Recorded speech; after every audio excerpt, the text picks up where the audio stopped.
What up, what up, what up, y'all? Welcome to the G-Way Show, man. Y'all host with the most, y'all boy Jesus Peace. Back on an afternoon, evening / pop, man. Open panel discussion, man. Topics, anything, man. Let's just talk about it, man. We're going to talk about it, man. Yeah, man. So I hope everybody's having a good time out there. I know a lot of people probably at work or just now getting off. Some people getting off, some people still working or whatnot. And I was just popping out, man, at the minute. Just seeing what's going on out there in the YouTube streets, man. I wasn't gonna even go live yet. This is the aftermath after the Super Bowl. And big congratulations to the Seattle Seahawks. They put a whooping on the New England Patriots, man. My friend, his son, he was a valid teammate, a member of the New England Patriots.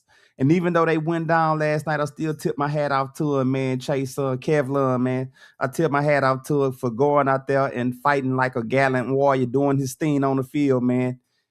He tried. They all tried. They gave a spirited effort, but they was on the short end of the stick. So in good sportsmanship, man, I want to give a big congratulations to both teams, but the biggest congratulations go to the Seattle Seahawks, man. They the new champions. They rose the trophy last night. They reign supreme. They the kings of the NFL right now. And we just got to move forward toward the next NFL season, man. And hopefully when Patrick Mahomes come back, man, he's my guy. Pat Mahomes is my guy, man. I hope he come back stronger than ever, man. And they come back and bring the title back home, man. So, but big salute to them guys. So, yeah, man, y'all see the title, Evening Pop, I open panel topics and discussions or whatever, man. So, matter of fact, let me make a text right quick and see something. So, y'all bear with me right quick. Bear with me 1 second, y'all. I'm just trying to see something right quick.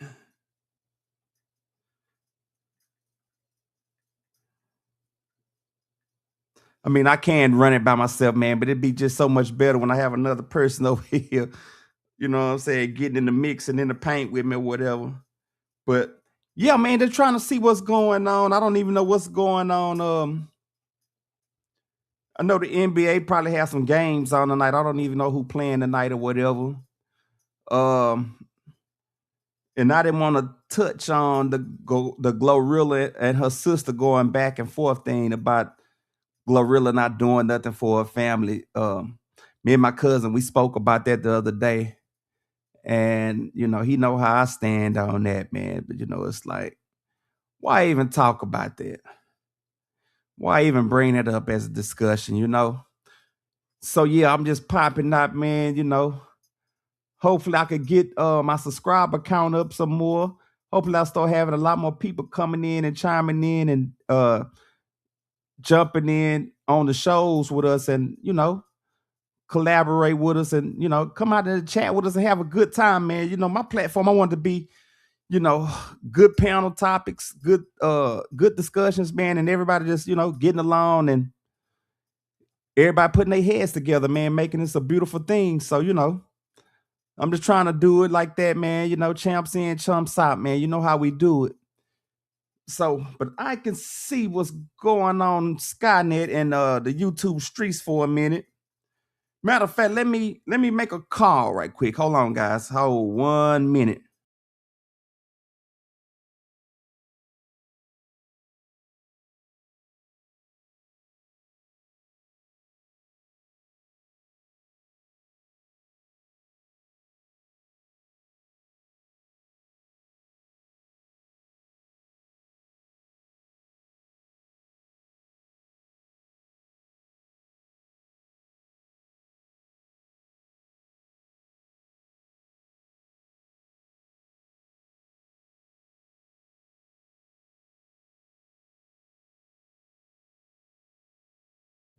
Okay, so I'm back, y'all. I'm back. I had to make a call right quick, man. I had paused it. I didn't want the person number or anything get out, you know, or whatever. So, but they didn't pick up. Hopefully, they call me right back and stuff. But yeah, man, I can proceed to run this by myself, man. You know, hey, it ain't no thing. Like I said, just open topics, discussion or whatever. And yesterday, I did a show for my friend, man. Let's see. Let me share my screen. Let me share my screen. We're gonna go into the YouTube streets.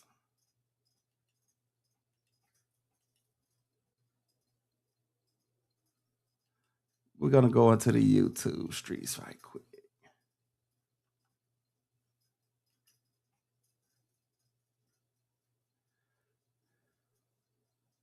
We're gonna go into the YouTube streets right quick. So yeah, man, it's a lot going on, man. It's a lot going on.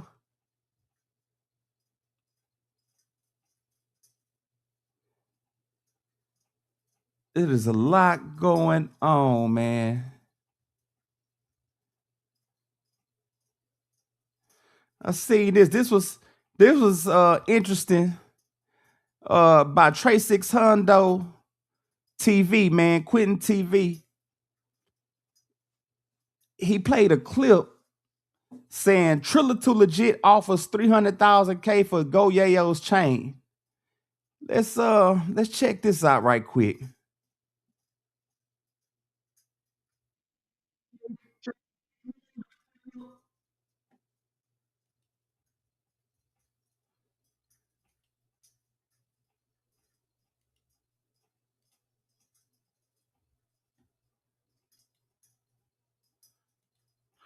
All right, y'all, and let me use the disclaimer before I start the show. The disclaimer of 1976 of fair use purposes. This is for entertainment and educational purposes.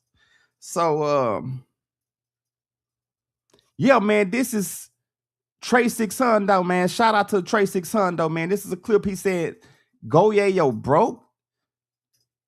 Very interesting. Triller to Legit offers 300K for Go Yayo's chain.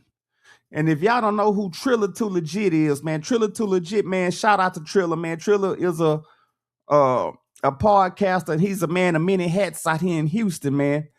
Triller be doing this thing, man. Triller be doing this thing. So I guess Triller had an interesting take on Go Yayo, man, because I've been seeing a couple of things out there that he had been discussing about Go Yayo. And I guess this was recently said about 5 hours ago. So let's look at this and see what he's into. Gonna get it popping. Get him here, set it up. You set it up. You boss off Wood no. Shout out my nigga Wood no. Wood know what's up. My mama Wood know I punch his homeboy out, beat the shit out of him, and any nigga come behind him. I want to say this for the record. Niggas talking about, nigga. Are you picking homies up? Huh? Do you get to ride around Fort Worth? That little city this big, bro. That little city that big. Do you get to ride around your city like the champion you claim to be? You say you're the king of Fort Worth. So since you're the king of Fort Worth, let's put it in motion. For all you people that don't know, Kyron Peters is a rapper from in Fort Worth, a city about this big, known for Crips. They got some bloods called Stop Six. Kyron Peters identifies himself as a Crip. He says own Crip, but allegedly he's not a Crip. That's the first thing to let you know that Go Yayo's all cap. Go Yayo been in and out of jail. He's a tough talking motherfucker. He's released a couple songs. He had the Boom movement, which went nowhere fast and crashed. Boom. So now we made it here to 2026. We now have a big booty, fat stomach. Man, Triller is really going in on Go Yayo. Man, what is this beef is about? I'm trying to, understand what I'm peeping what Triller putting down, man, but I'm just trying to see where it came from. So, but hey, it is what they is, man. It's Texas business, man. So we're just gonna keep on peeping the content, man. See how it go. Pop belly ass rapper by the name of Go Yayo. Not you, CJ. On 4E gang. I am not you, gang. On we outside on strong. Come here. Murder gang. 4E. Not you, CJ. He cut the throat. When you came back with the shag and the fade, you was not the same person. Now, we got words that in the feds, you were a victim. In the feds, you got punched on and you stayed in the room, this, that, and the third. How much did it cost? Who did you get it for? People around you did not get paid. There's people in your organization that were working for you and did not get compensated for their services. Can you tell us why? Because you don't have the money. Finger is going from the left to the right and it's pointing. Because you are all capped. Now, Go Yayo, Mr. Hood Fame, Go Yayo got one of the biggest pieces. How much did it cost? Who did you get it for? Who did you get it from? Do you still have it? Go Yayo's went broke. For y'all that don't know, he has sold that chain back to the... Okay, I think I've seen this before.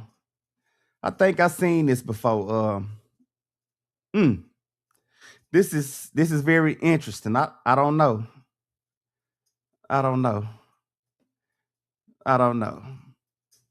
But salute to Trey 600 though, man, for dropping that content on what Triller Too Legit had to say about Go Yayo, man.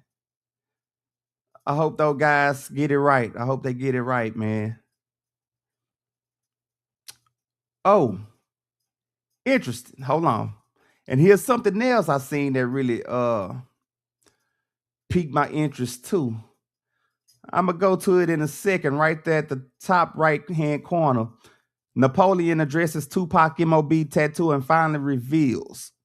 Let's go to that and see what they saying about that on Art of Dialogue, man. Salute to Art of Dialogue, man. For y'all that don't know, man, Art of Dialogue is here right out of Houston, man. So he one of our fellow Houstonians, man. He out there doing his thing too, man, with the content. Let's see. I'll go to this. Whoa. Y'all bear with me, man. I just built a budgeting app in Base 44. I know how YouTube, man. They come and they be paying a lot of We see commercials. people discussing this. The MOB tattoo that Pac had. What made him get that? What's that game related? Okay, so I guess it says Napoleon addresses Tupac's MOB tattoo and finally reveals the truth on whether he was a Blood or Crip. Okay, let's get into the content and see what he got to say, man. Salute to our Art of Dialogue, man. Salute to Art, man. Related? I don't really, he never really opened up to us about it or what. We seen it, but he never told us why he got it. You understand? He never told us why he got it. Some say he got it because of his loyalty to, Suge and them. It's really hard to see because it's really hard to say because a lot of stuff, Pac could do things with his own reason. He probably don't even speak about it, open up about it. And I think that's one of them. I think that, I think it could have been him showing his loyalty. Like, these are the people that got me out of prison. These are the people that's around me every day holding me down. But he never really went into details, But from your point of view, he wasn't a Blood or Crip. Let me, bro, because that's, No, we can clarify because a lot of people Very interesting. ask that question. You know what I mean? Very interested. And y'all want to know the interesting part of him just asking him that? When he asked Napoleon about Tupac's gang affiliation, it kind of caught him off guard, man. And I don't know about y'all, but it looked like he was getting ready to say really the real about what Tupac's real gang affiliation was. And it's like he kind of caught himself. So hopefully he come out and just really go and say what it is and tell the truth. But let's just go on and see. Let's just go on and let it run and see what he say.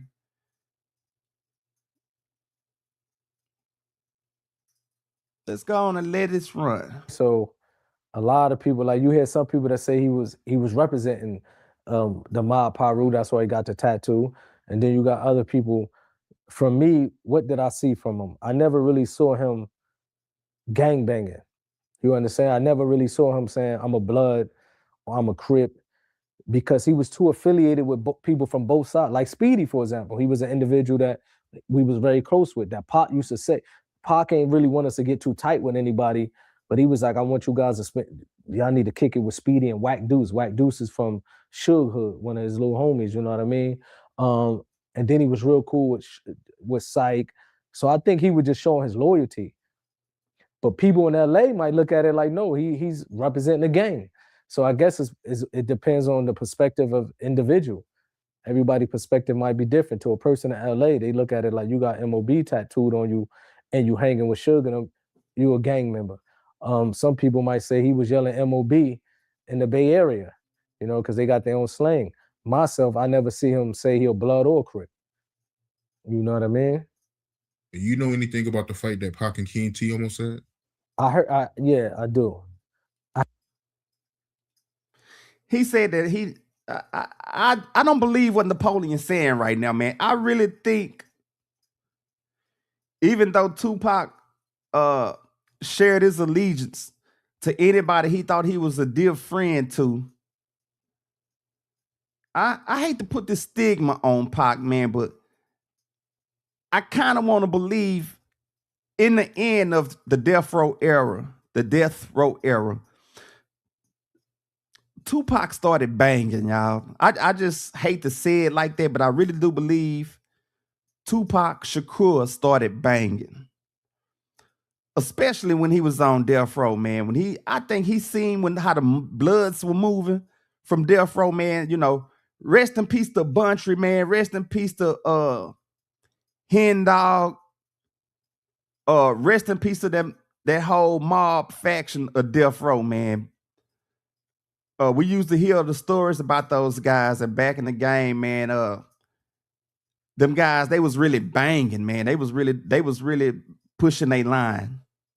They was really pushing that gang banging line, man. So, you know, us as black people, man, we started seeing stuff, man. We started wanting to become a part of it, you know. And I think Tupac was a casualty of war when it came to that. I mean, and that's just me, and that's just my honest opinion about Tupac. Love him to death. One of the if not, he's the greatest artist ever, the greatest rapper ever to touch the microphone, man. But Tupac was a casualty of his own war, I should say. But you know, I'll chime on in that later. But let's just go and run the content.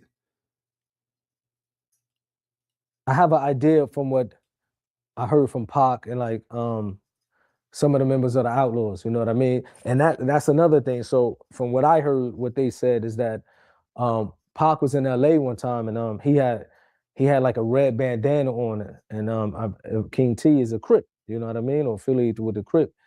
And Pac had a red bandana on it. It was the early 90s. You know what I mean? This is when gangs were still tripping off of colors. And he said something about Pac with, you know, about his color and stuff like that.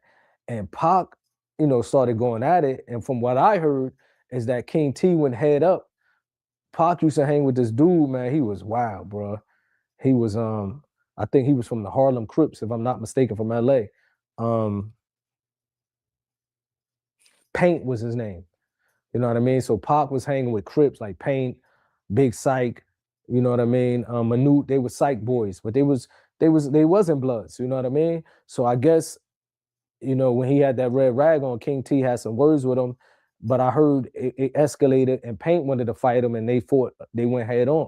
They went head up, Paint and King T, because Paint stepped in like, man, who you think you talking to like that? And he was a Crip, you know what I mean? So I think Pac was just, you know, when he was in LA, he was embracing both sides, really. He was around like Rated R, Runner, they rolling 40 Crips. He was around Big Psych. He's from IVC, Imperial Village Crip in Inglewood. Bogart was like, you know, security with him. He from Schoolyard Crips. And then he was real close with, you know, Suge homies like Neckbone and Trey and all of them. He was around them every day. So I would look at it like he was just an individual that had love for both sides. You know what I mean? What did Pac personally tell you about how to move in LA? I know when I interviewed Jamala, she said that he told her about the LA politics. What did he tell you? He did, you know what I mean? Shout out to Jamala, that's family, man. Very good person, you know what I mean? You know that's Castro's sister, right, from the Outlaws? Nah, I ain't know that. A lot of people. Interesting. And Jamala is Castro's sister. Castro was one of the outlaws. Okay, I just learned something now. Castro is Jamala's brother. Okay. So she the fam, man. She the fam to Shakur. She the fam to Tupac. And on how Tupac was telling them how to move out there in LA. I'm not so sure about that, and I'm not sold on what Napoleon's saying right now, cause I always remember an interview about Daz when he would always talk about Tupac, and one thing he said that stood out was, I always told Tupac, don't let this gang banging stuff come between us. And for him to say that, I think the writing was on the wall at the time when he said that. Because he seen what it was. They already knew how Suge was moving well before Pac got there. So I can understand how Daz would tell Tupac, don't let this gang banging stuff come between us. Because I really do feel in the beginning they was real cool. Until they all got under one umbrella and you know, they was all working for Death Row. So with that alone, man, that could change a lot of the dynamics. That could change a lot of the dynamics between the camps. So I'm gonna keep this content rolling, man, and we're gonna see if Napoleon come out and say something else interesting. Yeah, that's Castro's sister. Also, Billy Lassane. Bill, a big shout out to Bill. That's also Castro brother. But from the Outlaws, they Pac big cousin. But what happened is when we went to LA, I already knew about the West Coast culture from, you know, whether it was the music, the videos. But I got to give a big shout out to Big Psych, because Big Psych was the only one, or maybe the first one, that really used to go into details about LA politics. From the first time we landed in LA, he always explained the politics to us. And it's an incident I might have mentioned on your show before, but it was an incident when we was in the House of Blues, and some girls were screaming. I might have mentioned it before, and some girls were screaming and disrespecting Pac, and I said some words back and kind of cursed them out and stuff like that. I said some disrespectful words back, and I remember like these dudes got up, man. Them jokers looked like they were 7 feet tall. Like, you know what I mean? They got up and they just kept coming. And years later, I kind of ran into them a few times. They was from the 60s, you know what I mean? From the 60s hood. And when they started coming over, bro, when I say these jokers is big, I don't know how the LA jokers get like that. A lot of them just be on swole. And they started walking over towards me, and Big Sight got in between them, and he calmed it down. And then I remember he had a serious talk with me. Pac was upset as well, but Sight was really explaining like, look, man, I understand, y'all from Jersey or whatever, but on the West Coast, you never know whose sister you might be dissing. You know what I mean? He said, because pretty much everybody here is gang affiliated or grew up in a gang neighborhood, or her brother might be gang affiliated. And he was like, her brothers are killers. And he said, so you got to be careful. So Big Psych schooled us a lot on the politics on the West Coast. And Speedy and Whack Deuce, you know what I mean? These are people that really, you know, yeah, they gave us a lot of game. Thank God. You had any other incidents in LA after that, or you knew how to move after that? I knew how to move, but I had countless incidents, and I look back at it now, and I really thank God, bro, because it was so many times I almost got my head blown off. You know what I mean? Like, no, it was so many times I was in Compton when no rappers was going to Compton if they not from there. You know what I mean? Shout out to Risky. You know Risky from Death Row. I seen him the other day here in Dallas, but I deposited $400,000 from my life insurance policy into my checking account, and I'm very much alive. 6 months ago, I got the call no one wants. Heart attack at 42. My world stopped. Here's the truth. Here was a lot of incidents, you know what I mean? So I think he's telling a lot of his truth right now as far as how the banging was going out there in LA, man, but he still ain't really addressing the part about Pac. So I'm just trying to wait and see if he give more insight on Tupac's gang banging affiliation. So let's just see what he say. Thank God, man, because we was moving reckless. I was moving reckless at one time, but I think one thing about me, I was able to I respect everybody everywhere I went. And I knew the politics of LA, and I respected a lot of people from LA, and I knew a lot of people from LA. And I think that helped me. You know what I mean? Like, I know a lot of people from both sides, Bloods and Crips. And I think that helped me a lot. You know what I mean? But you learn when you're a young teenager, sometimes you're invisible and you think no one can touch you and stuff like that. You know what I mean? But, you know, a lot of people in LA really schooled us. Real talk. I don't know if I ever told you the incident on your show about the Venice Beach. Nah, you never told me about that. You know, this was one of the first incidents we got into as the Outlaws, where we didn't really get into it. We fresh from New Jersey, and we used to go to Venice Beach to play basketball.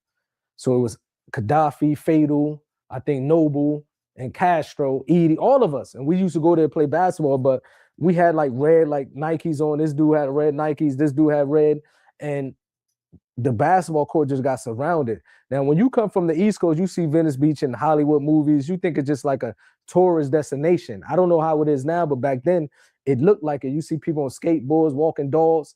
So you think that you're in a tourist destination, right? So all of a sudden they surrounded the basketball court. And now we feel some tension while we playing basketball, but we don't want to make it seem like we you know what I mean? We like, man, just keep playing. I think we probably would have scored like 300 points. We probably would have kept playing like because now we know something is up. When you from the streets, you like I said earlier, that 80% of communication through body language. So we know they're not around us because they want to watch us dunk the basketball. They looking like, you know, we don't belong there.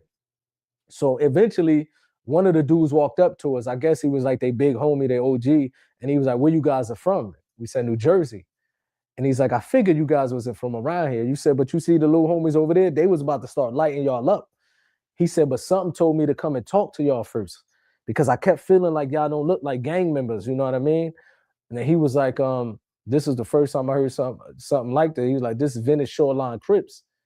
I'm like, this is the first time I heard gangs representing shorelines, because you know, coming from the East Coast, when you hear somebody say the shoreline, you think you like you good to go. You on the shoreline, ain't no you in a nice peaceful area, and that's when we started to really realize that it's real on the West Coast. And what's crazy, I was on my. He didn't have too much to say.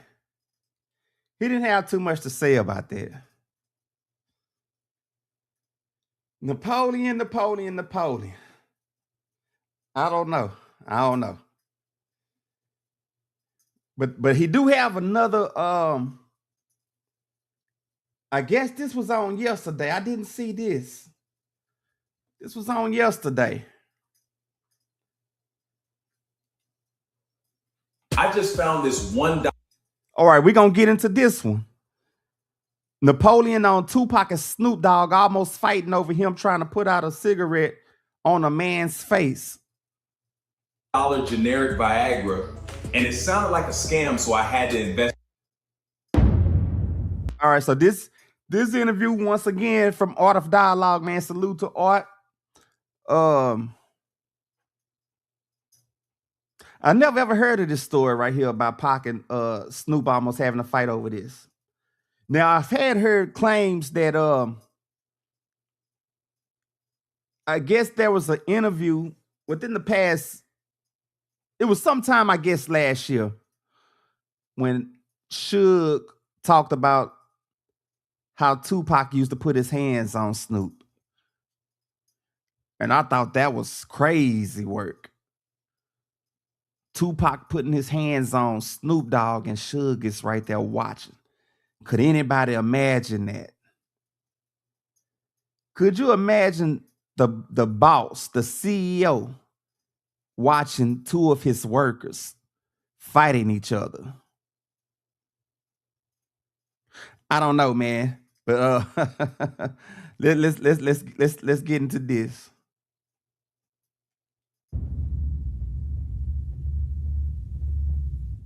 Makes sense. I came across an interview from a guy named Speedy where he was telling a story about how you try to put out a cigarette on a guy's face, and that almost led to everybody fighting.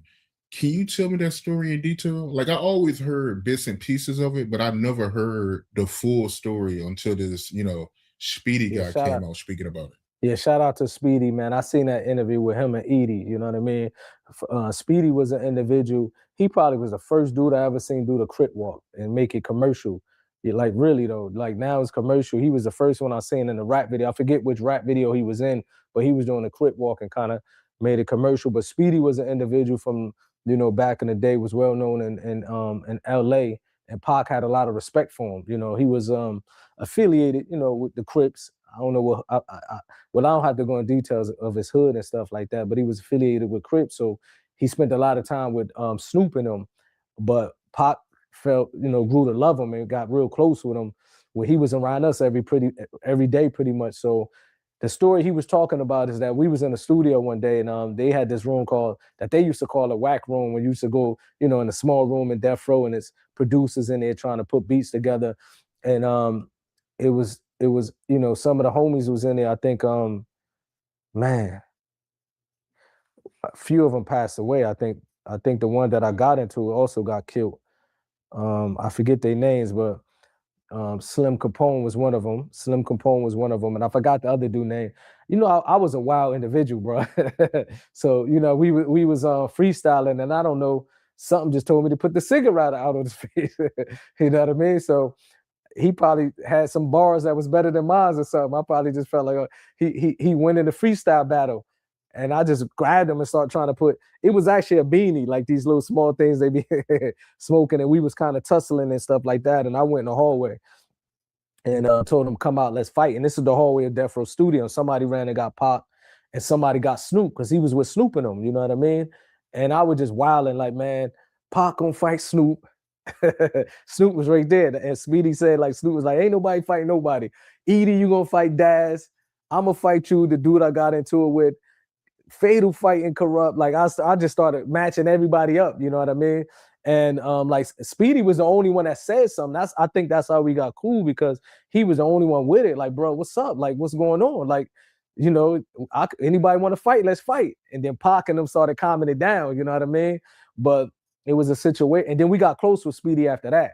So it was one of the wild situations, and I think it was at a time, because it was some it was some fiction that that you start feeling in the studio after some time with, like, us and Snoop and them. We was always in this studio and they was always in that studio, and it just became a division. And I think when I did that, that was a time that we all felt that something was about to explode, and I wanted to make it explode a little earlier. I was young and wild, bro. Who was the person you was trying to put the cigarette out on? I forget his name. I think he got killed. I think he passed away. I think he was from Hawthorne, but he was with Corrupt in him. He might have been some artist or something with Corrupt. He never made it in the music industry. He might have been underground, but he was one of their homeboys. He was one of their homies, and but he was a small dude like me, so it was like a good match. It wasn't like, I was picking on a smaller dude. I was always a small dude, so it ain't matter the size. You know what I mean? And I don't know, man. I probably had a little, was a little burnt out. I just wanted to fight, man. I was a wild dude. You know what I mean? That's why Death Row that Death Row studio was a ticking time bomb. You know what I mean? Because that might have been a dude named Time Bomb, if I'm not mistaken. Yeah, that joint was it was explosive. Like it was, bro. You know what I mean? Now it makes sense why the security guards at the front desk wouldn't let nobody in there with weapons. Because I think people would have been getting shot up in that studio. Because it was a lot of fights, you know what I mean? It was a wild situation, a lot of fights. Man, in that Death Row, that was nothing to play with, man. That Death Row office and that studio.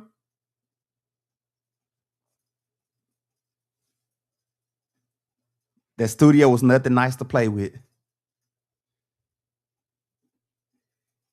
I can guarantee you, man, that studio, anything was liable to happen at any given time.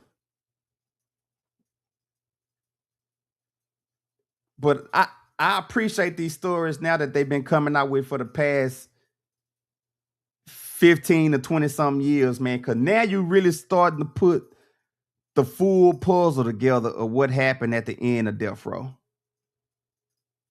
So I'm just saying, but we're gonna continue with this because I didn't even see this the other day. So we're gonna check this out. We're gonna run this content. We still gonna run it. A bunch of wild young dudes in there, man, and it's probably one of the best things they ever did, but make sure that nobody bring a weapon in that studio.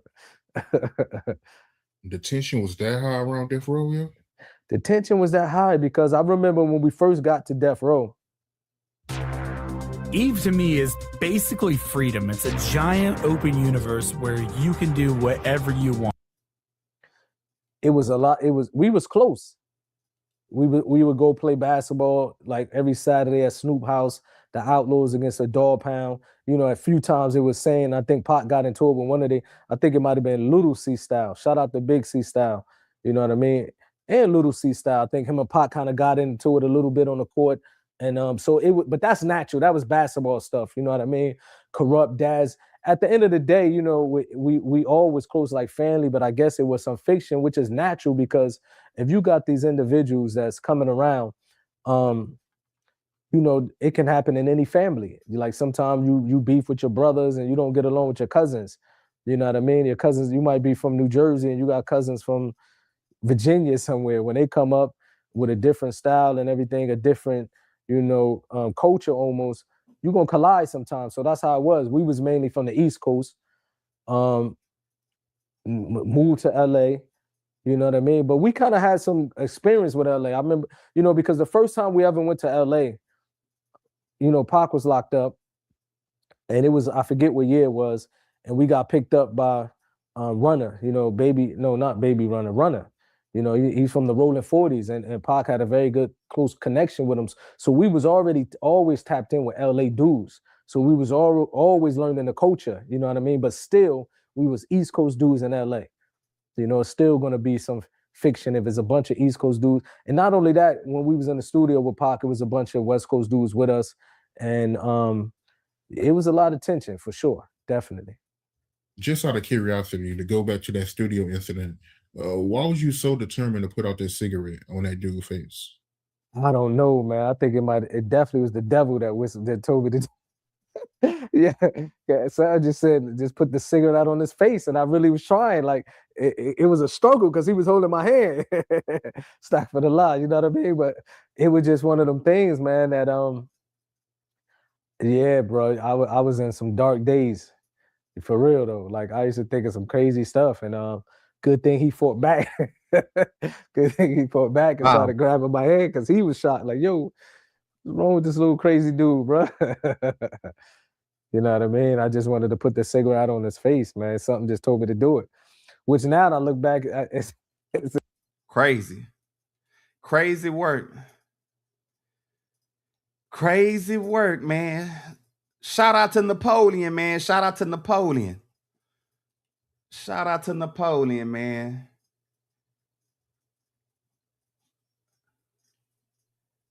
It's a lot done happen, though. You know, there's a lot done happen. Let's see. So we just strolling, y'all. We just strolling through the YouTube streets. We just strolling through the YouTube streets, man, because, you know, like I told y'all, man, I didn't have nothing specifically that I wanted to just pop out and talk about. So this is an evening pop out open panel topics, man. And I really thought my cousin was going to come up because he had, I had seen he had commented on my video from yesterday. I really wanted him to come up, man, so him and my friend can dialogue and he can ask his questions, what he wanted to know from the interview that we did yesterday. But I'm going to get them together and we most definitely going to run that back. We're going to run it back. We're going to do a whole nother segment of that. So y'all bear with me. I'm just looking at some stuff, man, just to see what's going on.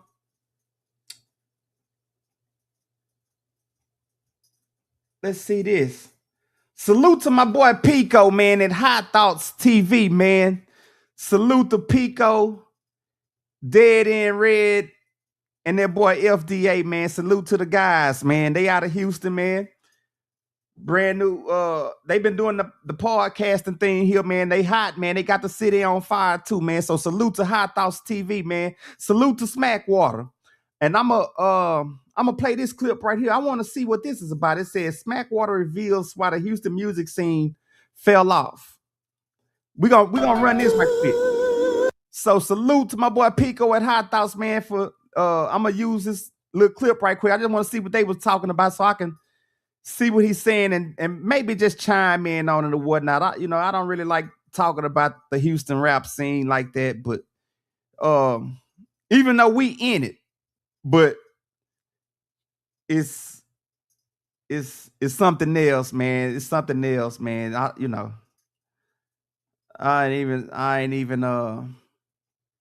kind of even hate to get in knowing what I know behind the scenes. I hate to get in and knowing what I know behind the scenes, man. But hey, we're gonna let OG Smackwater talk about it, man. So let's get into it. Let's see what they're saying on Hot Thoughts TV, man. Salute to Hot Thoughts.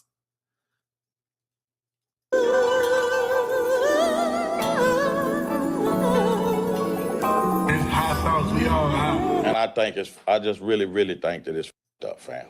Well, I think it feels that way, bro. But like I said, I think in the coming days you'll see, like, yeah, because I said,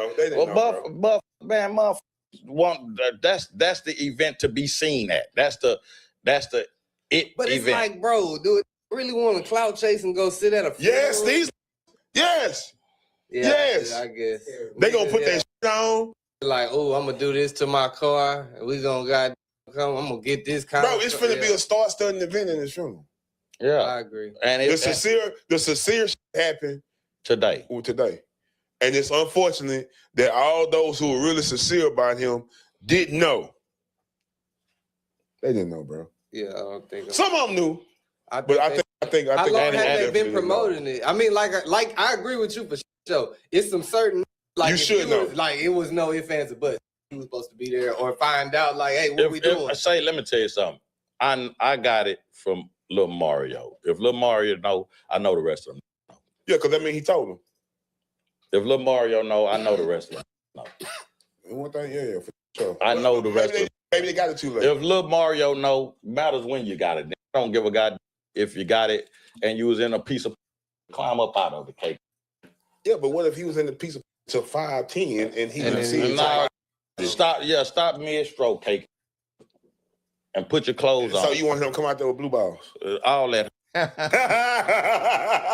a mother. Yeah.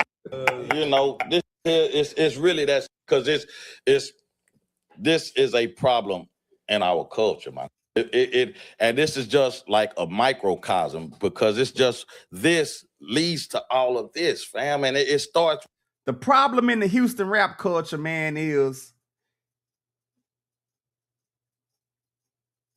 all the ones that came before still want to stay on top. When it's enough for everybody to get some.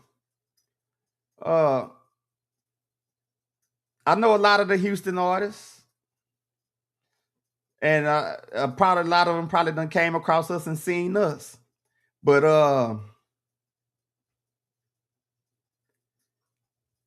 it's almost like a crab in the bucket mentality here too, man. A lot of us, we don't support our own, man. So, you know, it's like once they say you from Houston, man, and you within the city, man, it's like, oh man, you know, they ain't talking about nothing, you know. That's gonna go on, man. A lot of that's always been said, man, since we was kids coming up through the rap era, man, in the early and late 90s and the early 2000s. It ain't no artists we ain't seen, man. It ain't no artists we haven't seen. So Houston, man, is very culturally biased. It's very culturally biased, man. You know, I don't know. And like us back in the game, we was raised off of only East and West Coast rap.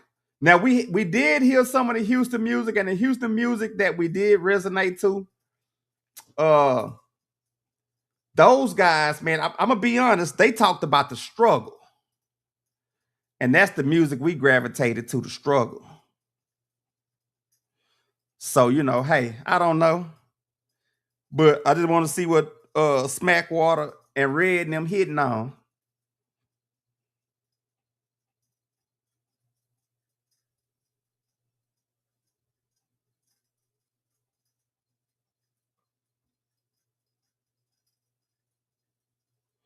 So I don't know what he hitting. I don't know. I'm trying to see what they was hitting on or whatever.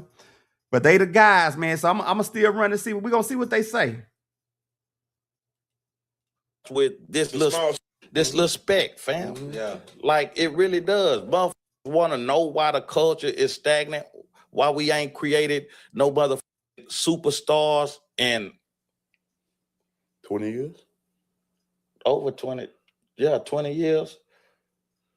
You know what I'm saying? We haven't created it. We haven't created it. Homegrown. Oh, okay. We haven't Megan created is probably the closest it come, you know, because they was playing her on the radio. Yeah. She bought it, but Carl still spent a lot of money on that, making it home. We haven't had anything that grew authentically. Yeah. You know what I'm saying? To become a super, like, Fast Lane should be a superstar. I think the problem with that is that he's staying here. It is because I like I say, I do a lot. And he, you know, I took Fast Lane. Me, when I went to go to Atlanta, but first, when he dropped Dog, and I done the dog, because I usually don't do challenges. I done the Dog and So H-Town challenge. But when I done the Dog Ass challenge, Greg Street seen it, DJ Greg Street, and he was like, Smack, what song that is? I say, that's my little Fast Lane, Woo to Woo, my nephew. Because I know him when he was in I know his mama since she was 10. Me and his daddy met when we was 14 in high school. So, you know what I'm saying? So your Uncle Smack. Yeah. Yeah. So I sent Greg Street the record. And then when I went down there, a couple months later, I asked him, like, he was like, man, I've been trying to reach out. So I had Boom with me, and I had my from Pop-Up TV document. I told, and Boom say, I FaceTiming right now. But the crazy is like, and we FaceTime Fast Lane in the studio with Greg Street. And Greg Street was like, man, get down here. I want this record. I want to promote Woo. But you know, this is. And I done that. Did he go? This is what's crazy. No, I guess not. Why do it? All these artists, they blow up big off our market. So why do a from here have to leave? That never made no sense to me. Well, I'm not saying leave like move away, leave and expand your reach, because now we in such. But those same reaches, they platform once they get this market. Yeah, everybody wants the Houston market, and then they want it, but Texas market will actually take you here. And the next platform is actually Texas is like the key to the underground. That's why. So it doesn't make sense that a from here outside of Texas that's if you want to go industry. That's just if you want to go industry. If you want to Texas. Well, Texas run that at the same time, Texas will keep you boxed in. And that's our problem. Yeah, it will keep you boxed in if you don't fit this style or this formula, and that's why we stagnant. That's why every time you go on, you don't hear nothing. You'll hear Fast Lane. You heard B King last, but you won't. They won't give. Salute to Smackwater because he just said something key. Hold on, y'all. I got a guest backstage. Let me bring him up. How? What's up, cuz?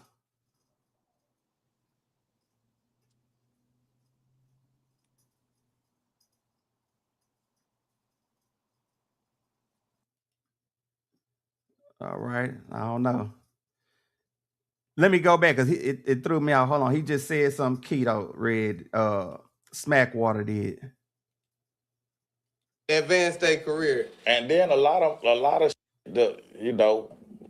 be just hating and just, like I said, we got motherfuckers that's not from Houston telling us like they be like the sound of Houston. No, it ain't. Motherfucker ain't the 97.99. That ain't the sound. Unless you are a that's like a part of a label. Try Jesus. You ain't these don't know what to do or who is the. Hey, boy. Can you hear me? Why your mic off?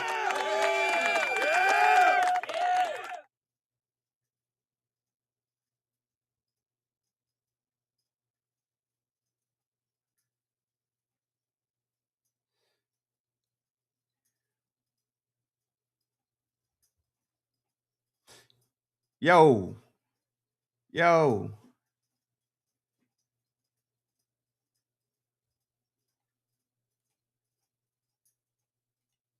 Like a lot of these are still trying to figure out who the magical is they need to meet to advance their career. And then a lot of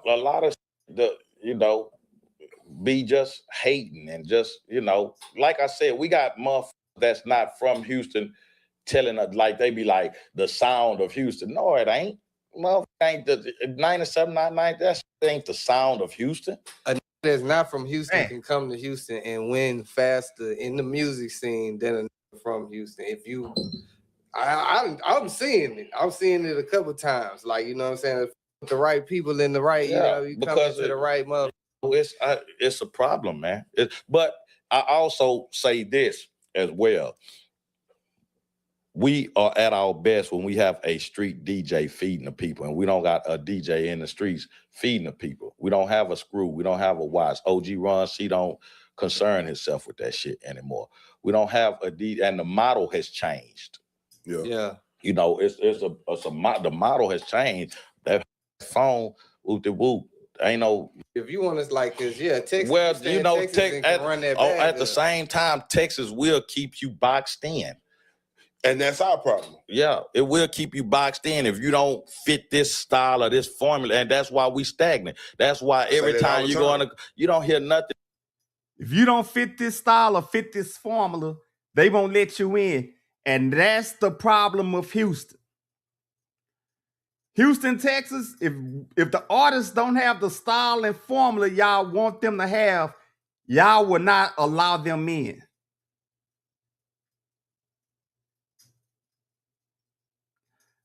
I 1,000,000% agree with Smackwater.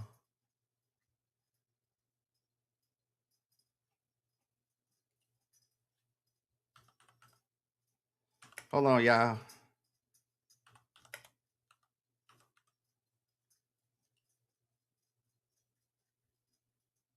Let me redrop the link for my cousin.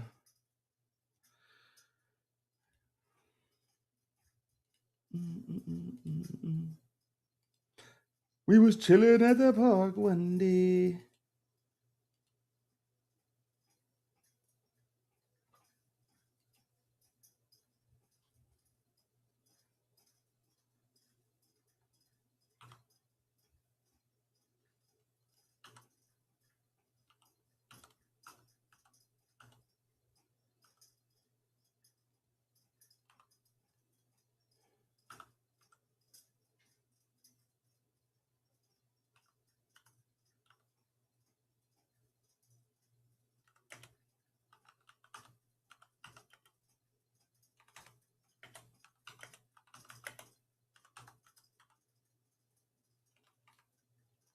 Oh, there you go. There you go.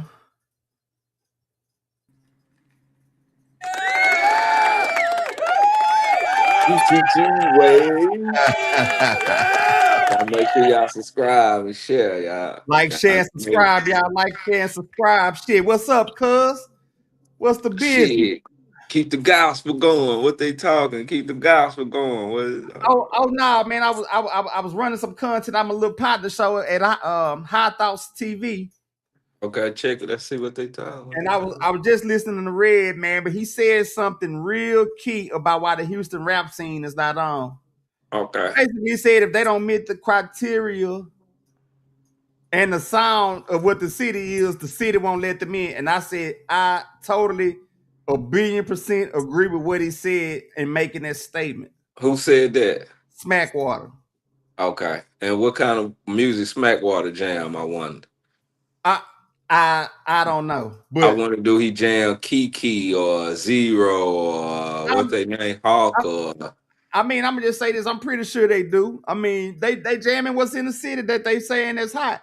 And then he said something else. He said that 97.9 don't know what the H-Town sound really is. Because you can't just pinpoint it and just say that it's just Houston is just one sound. Now, when the people hear H-Town, they think of screw music. Because that's what's been perpetuated in the people's face. Right. You know what I'm saying? Houston sound could be anything that sound good. Just like I told you the other day, Sauce Walker and them. Salute to Sauce, man. When I heard Sauce Walker for the first time, I said, that young nigga gonna be a star.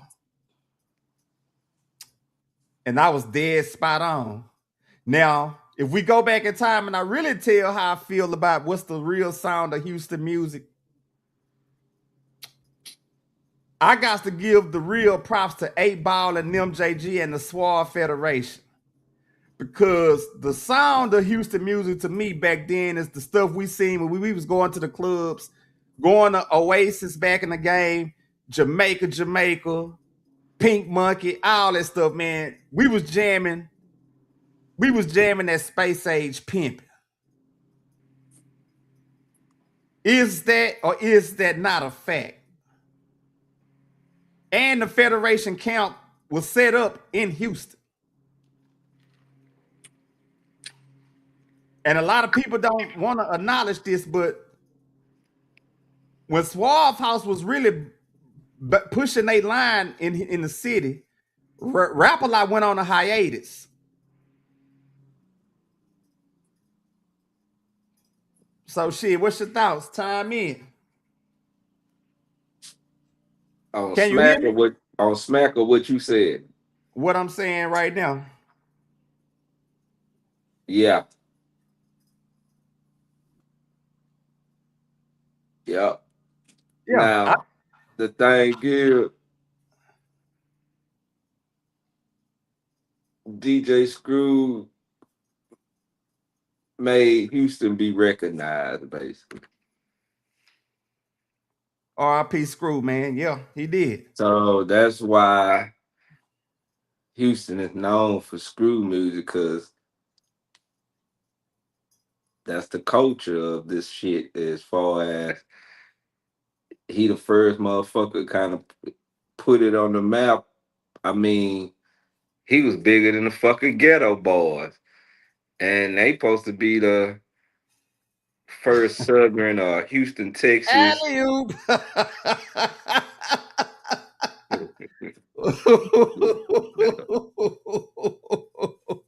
Ooh, boy, I got to get one of them bomb sounds, boy. I got to get a bomb sound on this board. Hold on. Oh, I got the air horn.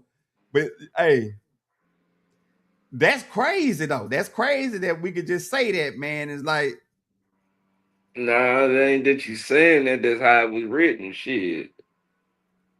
Well, you know what I'm saying. You Right, know what right. I'm putting down. You know that album by Destiny Child, Writings on the Wall? Is that what it's called? Shit, the writings was on the wall. That's how they painted the picture, the canvas. You know what I mean? Right. Right.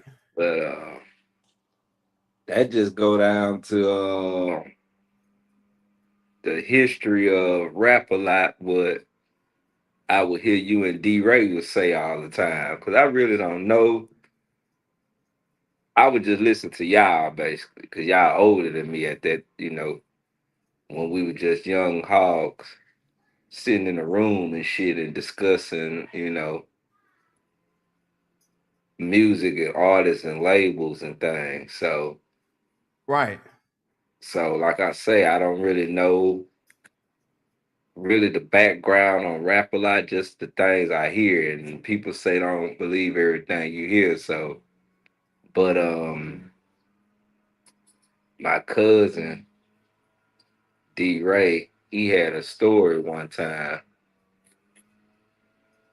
that he was telling me when he met Scarface, and Scarface left a bad taste in his mouth, a lasting impression that my kinfolk just didn't look at him like that the same. My kinfolk end up coming across Scarface. They crossed paths and shit at some people house. I think they had a studio, or maybe it was at the studio. I don't really know the story, quote unquote. I know where you're getting at. I'm getting what you're putting down because I was told a story too. So when you when him and the man was there. Right. But when you it's kind of like I think we was talking about on the podcast, one of the earlier episodes about Chub Rock had a song saying treat them right. So just going back to that episode, if I think, I hope it wasn't on the wrestling episode. Yeah, I can't remember what it, but hopefully it's on one of them episodes if y'all go back and check it out. But like I say, you support these artists, and they gotta understand, some of these artists, y'all music raised us, it influenced us, it groom us, it leaves an impression on us. It makes us have a certain ideal of who you are, a character you are, even though you might not be that character, because we find that out when we, cross paths with a certain artist or individual or whatever. Right. But yeah, man, he just had a bad experience, and he just never looked at that artist the same. I don't know if that artist was on drugs, or because all people, we all human. We gotta look at it from the president on down. Maybe he was having a bad day. I don't know. So only my cousin could tell that story. You know what I'm saying? But I'm just letting y'all know. If he would ever want to come on here to tell it. Well, he talked on the wrestling episode, so that was I surprising. was very proud of him when he did it. I was very happy when I was able to get him on. So, like I said, I feel like if we can get him on, maybe he can tell that story, and just because there's a lot more to the story. We're just not gonna talk about it right now, but right, and maybe he can tell you more of the history of the upbringings of how we came into the music game, but was still kind of stiff-armed outside of the game. You know what I mean? Like, we had the game in our hand, but it was just factors of saying that we wasn't ready to be put in that element, right, and stuff. So that kind of held us back. Like, a lot of people looking at us probably like, damn, dog, why y'all making music now at the but they don't know. We've been making music. Yeah, we've been held back. So, like, if y'all knew the true origins, we were supposed to drop. We were supposed to be in the studio probably like in maybe not. I want to say maybe 94, 95. We were supposed to be in the studio. We supposed to be in the studio. Exactly. So we were supposed to be in the game where the era was the toughest. Like, I mean, competition. We going against the likes of Wu-Tang because they claim that's, you know, Biggie, Pac. and I listened to the Wu-Tang album. But anyway, I'm not gonna Redman and Nas and Jay-Z and, you know, Onyx, Ice Cube, Mr. Mike, you know, all these, there's a lot of competition, y'all. So we was coming up in that era right there. Like I said, we just stiffed arm out the game. And then with this new game now, like everybody can get on and record their own music. So we got the chance. Now, what y'all don't know is we was supposed to be behind the scenes.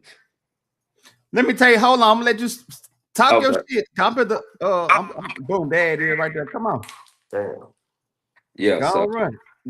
Let the people know. Let the people know. so yeah, we were supposed to be behind the scenes because you know the game done passed us by. Shit, you know, 94, 95, and they start coming out with this equipment where you can record yourself, I believe around maybe 2015, 14, 16, 17, whatever, maybe early in the net. So don't quote me on that. 2006, 7-ish. You know, and Yeah. 6 and 7, I was in the street. Right. I mean, I was rapping in my mind, and you know, I had like little tape recorder, but I thought the dream was over. I You thought felt the like, dream was over. yeah, because you know, The dream was time, over. The dream was over for me too. Shit, I was working a 9 to 5. you know, time was over. Like as far as when we had got an opportunity to meet uh, um a manager and a group and stuff, they were supposed to be somewhat established, but not in the realm of you would know them as oh that's them. Nah, they were just trying to, you know, they were getting their foot in the door or whatever. They were And they just like us with better advantages, basically. right. They invited us over. We kicked it with them. They was feeling the vibe. They felt like we know we can blend in with them. Like it could be a perfect match with them. But the thing is, they wanted to play second fiddle. You know, they wanted us to be in the background. And the thing was like, damn, you know, I felt in my heart we was better than them. You know, because when Well, we we arrived, showcased it. We showcased it when we rapped against them. right. So when we arrived on the scene, we didn't have nothing prepared, basically. So we just went in there headstrong. Far as when I say headstrong, I mean freestyling, just coming straight off the head with it. And I don't know if they was coming off the head. I can't tell you that. Maybe he could get, excuse me, one of the artists on there that he say, I think they get they hair, y'all get your haircut together. He Whatever. said he pay style, so you know what that means. Oh, okay, so, but anyway, right, That was a sidebar. That was a right. sidebar. That was Right. I just felt like we was better than them, you know what I'm saying? So, you know, like I said, we presented it, like I said, freestyle off the head. And I mean, when we freestyle, we didn't stutter, we didn't go and, you know, like we didn't fumble over no line. We went smooth. Like you would have thought we practiced this a cadence or whatever. But see what they don't know, the whole way on the ride there to their house, we was freestyling in the car. We was prepping, you know, as far as freestyling, like I say, because we never wrote nothing down because we never had instrumentals to write shit down. But you know, but anyway, got there. They felt the vibe. Like I said, they felt the vibe. They was like, yeah, come on in, you know, because they felt how we was bringing our flow, you know. And like I said, they didn't know probably that we was freestyling. Like I said, I hope we can get the guest on here, and hopefully he can tell you if he knew we was freestyling or not. But if he's listening or if he somehow see this, let him know like, nah, we wasn't we didn't have nothing written or nothing. We just come in there, man, head first, you know what I'm saying? Because that's how talented we knew we was, because what people don't know, we was kind of like the Jackson 5, like Joe Jackson, basically, where I'm saying we was always doing this shit. We was always like, not said, basically practicing, but we were just free. That's how we would. It's just like how you walk, how you chew bubble gum, or how you talk. We was just always going over that crap. That's how much we desire that shit, love that shit. You know what I'm Nobody saying? ever knew rap was our dream, our hearts, desires in everyday life. Yeah. So we ate, slept, and breathed that shit on a daily basis. Getting us some sacks of trees, get us some food, sit back, watch us some BET or whatever that was on Rap City the TV. Basement. Yeah. Joe Claire, Big Tigger days.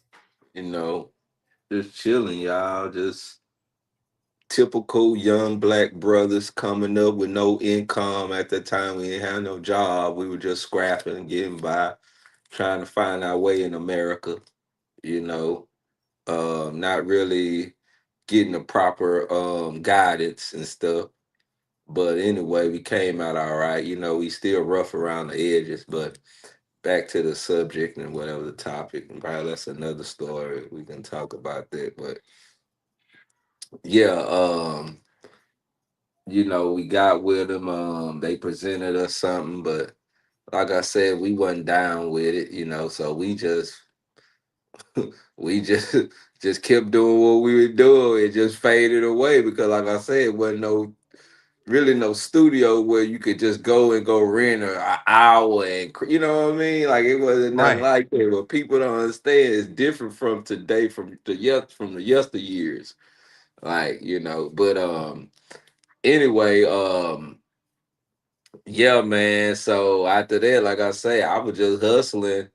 And like he said, he got a job. And like I say, it just but anyway, we got the opportunity again. Like I say, the equipment and this new era where you could just record anywhere. Like you could just do it on your phone. But anyway, we was banking on the artist, y'all, because he was young, tall, had the look, you know what I'm saying? And he was rough around the edges, but we were trying to groom him, you know. We was kind of like on some We was living our dreams through him.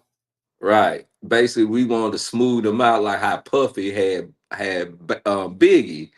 You know what I'm saying? He was ready to, you know, spit that gutter, but we gonna give him the opportunity. But right now, we want him to just cater to the women. You know, we Coming in the had door. him right. We want him to come in smooth operator. You know what I mean? Cause he looks like a Ralph Trash van, y'all. Like this dude look not like today Ralph Trash. I'm talking about the Ralph Trash van is prime when you know what I'm saying, like the Stone Cold Gentleman Ralph Trash van. This nigga like Ralph Trash van, y'all. So yeah, he had the look. So that's what we were trying, cause you know we in the game for the love of it, the pat, but shit, we want to get that currency too. You know, there was a song saying, while you was out getting props, I was out getting money, money. So, you know, that's you know what I mean? But anyway, when you getting in this music game where people don't understand, you gotta be like devoted, dedicated. Like you gotta like what Jesus people said, eat, sleep, and like you gotta. I don't care if you got 20 kids, boy, you gotta still find a way. You know what I'm saying? If this is Gotta what you're find a trying to way. do. You gotta find a way. So that's what happened with the artist. You know, he couldn't find a way. He couldn't. So basically, what I'm saying is, how we gonna invest in you if watch this? Say we get a You big can deal. hear me good? Yeah. Okay. All right. Say we get a big deal and we gotta put you on stage. You might nut up on you already nutting up on coming to the studio. You know what I mean? Like we can't invest in that, and then you have a brother looking bad. You know, so that's what that was. You know, he kept trying to come back, but you know, I was tired of that, man, because I was like, nah, man, you're not dependable. You know, so that's what made us come out of retirement, basically. You know, because we had put all our resources into him. We like, damn, how you let us down like this? And we didn't feel like banking on nobody as far as we didn't see nobody as that could hold the throne. You know what I'm saying? We still looking for somebody to continue the throne, you know what I'm saying? They got that flavor. But anyway, so that's how we got back in the game, you know what I mean? So y'all check that Playboy Poochie out, coming out this Saturday, February 14th, 2026, man. It's gonna be a headbanger, a classic. Another another Southern classic, man. And check this out. No features really, just one feature. Got Jesus Piece on there, just one feature. Salute to the squad, man. Yeah, so y'all Salute to the make sure game. y'all check that out on Apple, iTunes, whatever platform y'all listen On all to it out social on your phone. platforms. And y'all make sure y'all Tell check out them about all the other albums and projects that's out. talk about the Pancho Villa, the Mexican Bandit. That's the #1 album we got out right now. It's #1. Machiavelli Hog.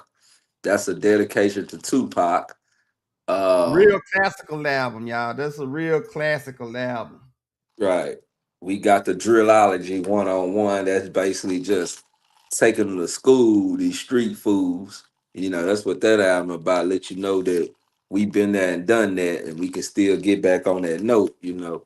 But Drillology 101, one of my little kinfolks, he in that gang like that. He love that. He said, boy, that's one of your best projects. So he think that's one of my best projects, y'all. So Drillology 101, let me know what y'all think. Then we got the Life of J.R. Ewing, City of All, y'all. That's my first project. We got the Wake, Iconic Hog. That's me and the collab, or me and Jesus Piece, putting the two labels together to come up with that iconic name, that incredible, wonderful name, that superior name, Iconic Hogs, you know what I'm saying? So it was just only clever to come up with his label, which had a dynamic name, and then my label, which is so greedy and gritty. You know, you just put that shit together, man, and you know, you got something that just you can't explain. So that's Right. how we came up with that. The Wake, that's one of our second albums. And we got the Super Bowl edition, which I think is a hip hop classical. You know, one of our first projects we put on wax, just coming together it's been over probably 25 years since we had rap together. So it's coming together and dropping them jewels. And what a lot of people don't know is, like, when I come up with a concept, or if he come up with a concept, or whatever the case may be, we're not in the same room, you know. So I might email, hey man, I might text him, hey geez, I might need you on this track. All right, man, send it over. So I might email him just only the hook, you know, so he don't get my verse or nothing. So he don't even know what I'm talking about. Oh well. So when I send him the hook or whatever, y'all, he already know what the note is. So that's where I could let people know. A lot of people can't even do that, you know. And if you go to the music and listen, it all mashed together, and we wasn't in the same room, you know. Or he never heard the lyrics, or I never heard his lyrics, or whatever the case. Or we never, you know, if you heard one person verse or whatever, nobody never had to go switch it around, because it always mix and mash together, you know. So you got another Southern classic that the culture of H-Town might love, is the One Night Off the Dome. And let me explain that album. That's something that these cats, they straight flowed off the dome. They didn't write nothing down. They just that one night. And guess what? It could have really went down, but we had an interruption that night where It went crazy, y'all. It yeah, went it went crazy. crazy. But other than that, them boys made history in my eyes, because them boys did that straight off the dome one night. Y'all need to check that out. That's that boy Big James Jones. I mean Big June James, y'all, with that boy 30 on there. They represent that Salute to Big neighborhood. June James and 30. Yeah, they represent that neighborhood. Y'all already know what it is. City Cash, Yeah, Wayside. they come Them from the, boys they off from the that set. 16. Yeah, they Yeah, from the man. set out here. They from that Wayside. Y'all go check out that North Wayside, y'all.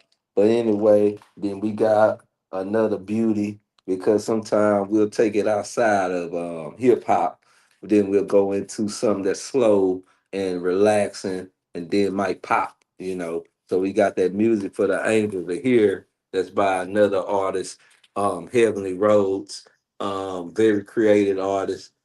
Check her out.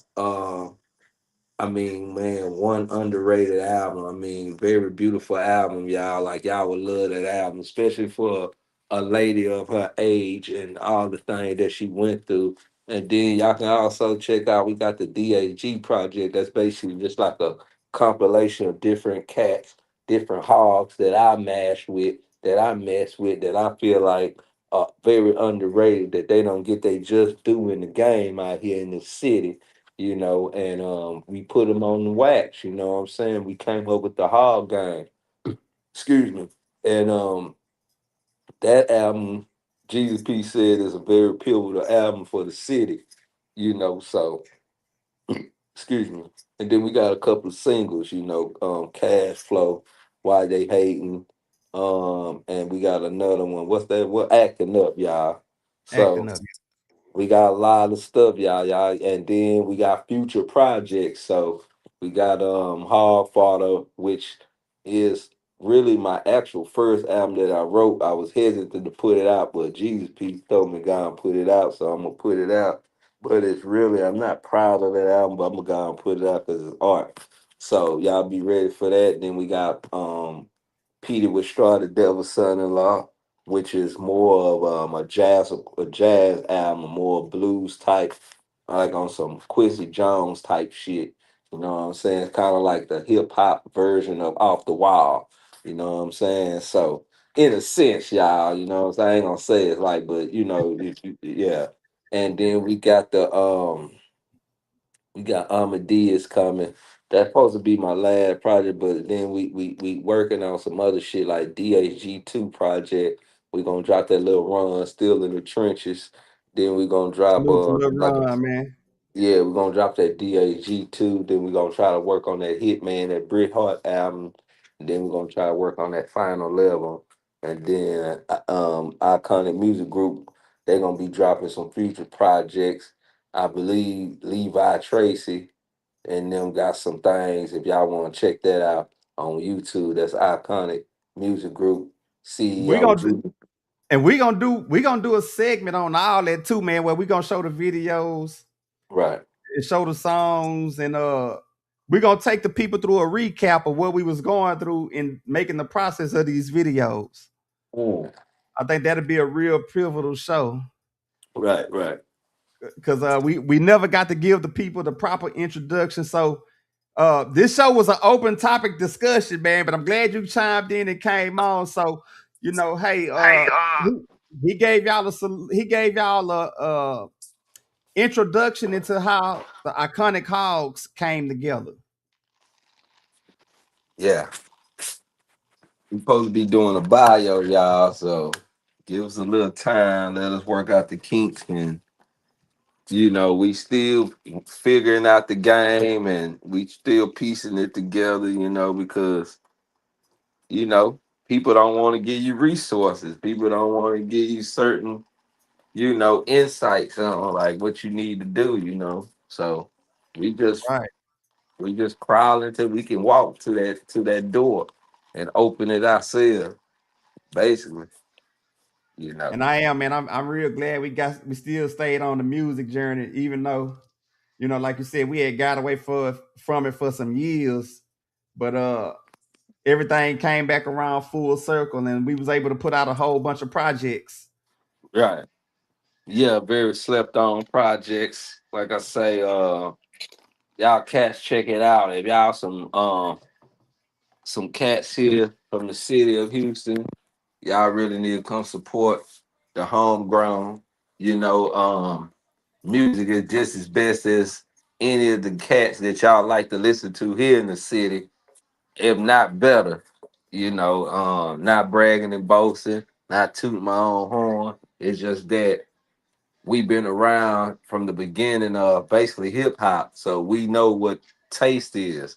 You know, I mean, no music is bad. All music is good in my view because I'm gonna say it's a person expressing themselves. It's art at the end of the day. But like I was saying, if you jamming anybody in the city, you need to go and jam us. We homegrown. We made it.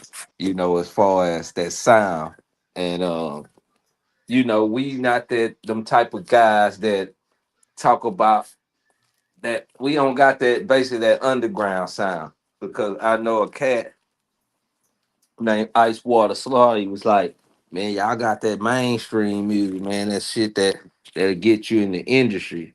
So hearing that from a guy like, that kind of, has some radio play or whatever, you know. So, that's a good thing when he can at least give you them type of props, let you know. Right. But like I say, y'all, sometimes Salute to him, man. hi. No, I'm just saying salute to Slaughter for saying that. So, sometimes y'all gotta open y'all ear, y'all. Open y'all ear, check out some new sounds. Make sure what y'all listen to is consistent. Don't let the artist fool y'all, man. Give you one or two good cuts, man, and then throughout the album is just garbage. You gotta skip through it. You know what I'm saying? So we try not to do that. We try to get you from one all the way down to whatever the last song is. Bangers, you know what I'm saying? We put our all into it. Simple. You know what I mean? So y'all check them albums out, If y'all need, make sure y'all subscribe to the channel. That's how we get paid. Make sure y'all click that thumbs up, man, on that shit. Put y'all comments in. Let us know what y'all think. Cause guess what? The record label's looking at that. Let them know that y'all support us. That yeah, we can get up there with the best of them. Matter of fact, I think we are better than shit majority of the industry right now because they ain't making no good music, y'all. They got us out like we ain't on no type of what's that billboard. Hip hop haven't even been on billboards or charts and shit they've been saying. So that's sad, you know. Right. So how is that? And then how is that they ain't got no people on the billboard chart, but these so-called artists be flaunting like they making money or they big time. Apparently they not making money, and that's one thing I want to tell people. These artists not making money, y'all. I don't care if they got 20 million streams. 20 million, they still not making money, y'all.